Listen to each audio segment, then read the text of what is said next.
मराठीतील एक असा सिनेमा जो प्रदर्शित झाला असता तर संपूर्ण महाराष्ट्रच तो सिनेमा पाहून हादरला असता।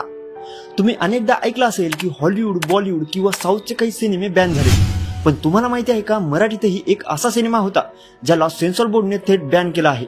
हा सिनेमा म्हणजेच नाच तुझंच लगीन हाय, जो 2012 मध्ये प्रदर्शित होणार होता।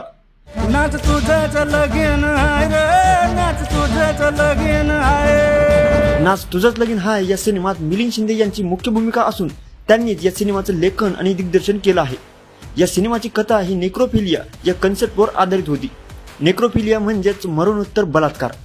या सिनेमात एका अशा व्यक्तीची कथा दाखवली आहे जो की मेलेल्या स्त्रियांच्या शरीरासोबत बलात्कार करत असतो आणि मिलिंद शिंदे यांनी त्या गोष्टी या सिनेमात किती स्पष्टपणे दाखवल्या असतील हे आपल्याला या सिनेमाचा ट्रेलर बघितल्यावरच लक्षात येईल। या सिनेमाच्या ट्रेलर मध्येच काही अशी दृश्य आहेत जी बघितल्यावर भल्या भल्यांच्या अंगावर काटा येईल। नाच तुझंच लगीन, नाच तुझंच लगीन हाय, माझ्या संग किती माणसं सांभाळता येईना, घरात मुर्दा घेऊन आलाय। नाच तुझंच लगीन हाय।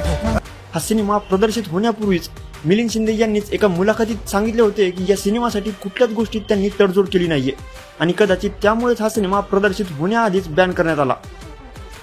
आणि सिनेमात असं काही केलं नाही की आडून जे काय आहे ते डायरेक्ट थेट म्हणजे जेव्हा शिबिर वाटतं तेव्हा आपण शिबिर देतो आणि हिरोंचे सिनेमे जाऊन माणसांचे सिनेमे आणायचा जमाना आहे आणि हा माणसांचा सिनेमा आहे आणि हा तशा माणसांचा सिनेमा आहे जी माणसं आपण कधी बघितली नाही, त्यांचे पेशे आपण बघितले नाही, त्यांचा व्यवसाय, त्यांचं जगणं, त्यांचं दुर्लक्षित असणं आपण बघितलं नाही।